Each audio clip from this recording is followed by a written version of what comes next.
Como ya he dicho en pasados vídeos, la técnica de los controladores, quienes crean la historia del humano y el control mental con las religiones y otros sistemas, utilizan campañas de desprestigiación hacia aquellos que son un peligro para ellos. Aquellos que poseen conocimientos o las claves para escapar de esta Matrix son colocados como insignificantes personajes, que no merece la pena indagar en ellos, personas no gratas o pecadores y sucios espiritualmente que serán recordados por esto. Este es el caso de María Magdalena. La religión ha propagado una imagen de María Magdalena que no corresponde con la realidad. Ha ultrajado su nombre, nos han mentido deliberadamente al alimentar una imagen distorsionada y vejatoria de María Magdalena. Y lo que es más grave, ha tolerado durante miles de años que la comunidad cristiana mantuviese la creencia falsa de la vulgar prostituta arrepentida en contra de las enseñanzas que Jesús nos ofreció. En la Biblia nunca se menciona directamente a María Magdalena como prostituta, ni tan siquiera se menciona que alguna María lo fuera, pero aún así se creó un falso pasado a partir de débiles razonamientos bíblicos e históricos de aquella época. El nombre de María Magdalena proviene de María la de Magdala, nombre arameo de la ciudad de origen de Magdalena, identificada a su vez con la ciudad pesquera de Migdal Nunaya del Talmud.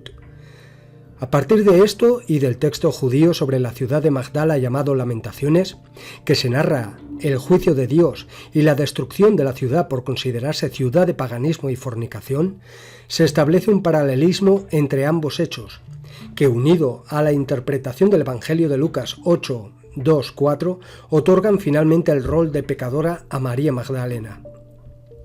De hecho, la existencia de burdeles por todo el Mediterráneo estaba contrastada, y Galilea no debía ser ninguna excepción, pero de ahí a otorgar tal rol a María por considerarse que al vivir en aquel lugar pudo ejercer la prostitución, no deja de ser una suposición injuriosa.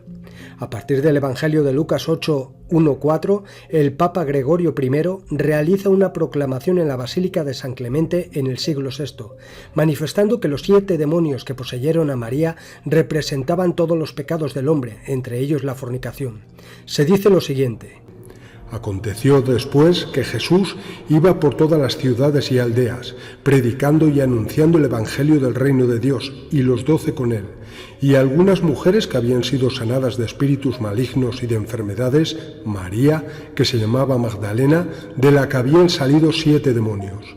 Igualmente, otro evangelio utilizado para dar veracidad a esto es el Evangelio de Lucas 7, 36, 50, en el que se hace referencia únicamente a una María pecadora, atribuyéndole sin más este pasaje a María Magdalena, y sin ninguna referencia bíblica e histórica se decidió que tal pecado no fuese otro que la prostitución, y pone lo siguiente: Uno de los fariseos rogó a Jesús que comiese con él, y habiendo entrado en casa del fariseo se sentó a la mesa.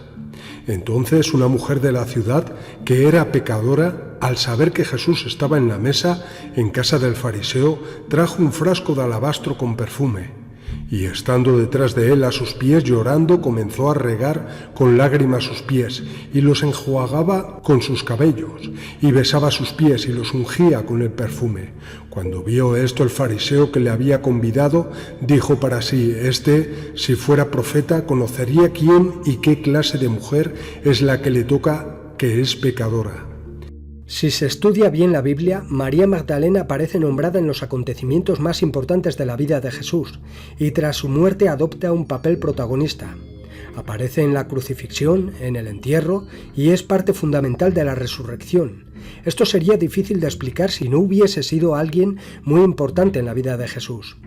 A pesar de ello, no se indica en ninguna parte de la Biblia qué relación tenían entre ambos. El Nuevo Testamento ha pasado por muchos procesos de edición y traducción, donde se han manipulado datos importantes sobre María Magdalena. ¿Pero por qué se trata así a María Magdalena? ¿Por qué la han borrado de las Escrituras y han modificado su verdadera historia? Pues bien, en los textos apócrifos se deja entrever que María no era una seguidora más de Jesús, sino que había una relación mucho más cercana. Además, era a quien Jesús le confesaría enseñanzas más profundas. Esto la convertía en un peligro tanto para quienes perseguían a Jesús como para la corporación en general.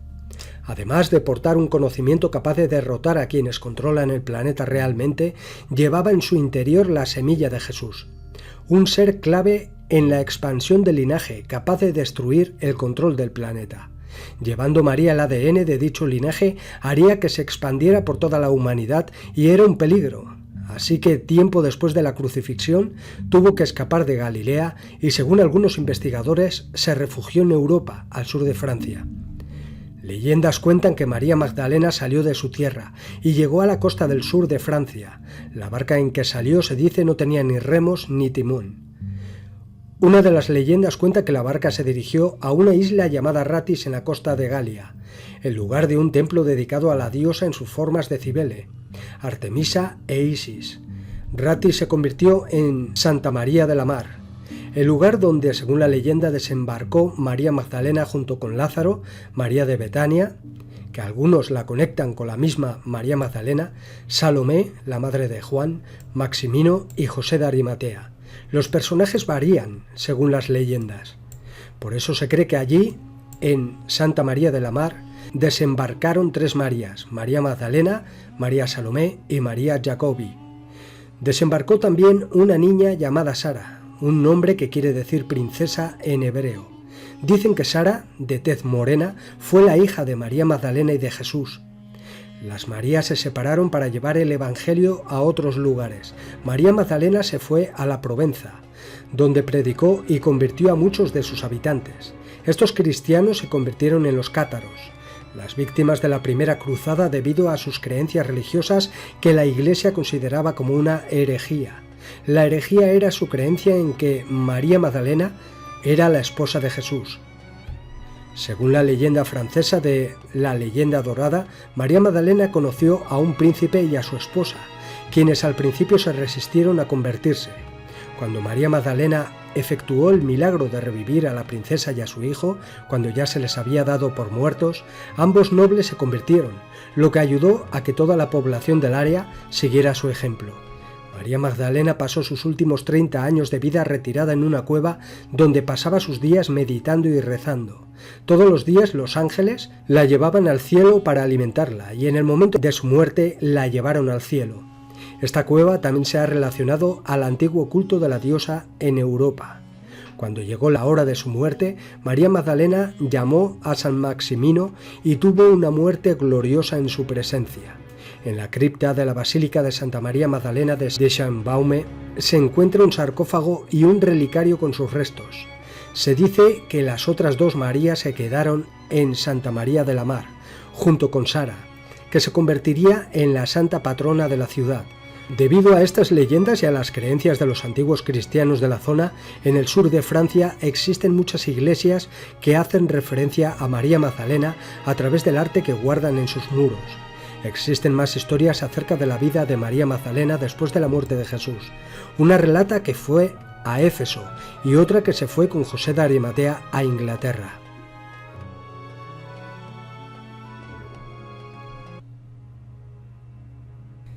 Existe un conocimiento sobre el linaje de Jesús encriptado en cuadros, iglesias, catedrales, estatuas, etc., que varios grupos y subgrupos de poder lo mantienen en secreto. Todo aquel que ha intentado filtrar dicha información ha sido eliminado. La corporación va buscando a dicha línea de sangre por todo el planeta. Quienes forman parte de dicho linaje están protegidos por grupos que desde hace milenios han resguardado este secreto. Son grupos que protegen a la humanidad, algunos rebeldes que escaparon de la corporación para realizar dicho trabajo. Uno de estos grupos fueron los cátaros, que protegían al Santo Grial, que no es otra cosa sino el linaje de Jesús. Para los cátaros no había un solo Dios, sino que existían 2 realidades opuestas, el bien y el mal, y 2 divinidades irreconciliables, Dios y Satanás. El primero era el creador del mundo espiritual, del alma, y el segundo había creado todo lo material, el mundo y sus criaturas. El espíritu vivía prisionero en los cuerpos de los humanos, atado por los deseos y las pasiones. Jesús era un ser puramente espiritual que vino a la tierra para proporcionar un bautismo que garantizaba la salvación, el consolamentum, que se había ido transmitiendo desde entonces mediante la imposición de manos.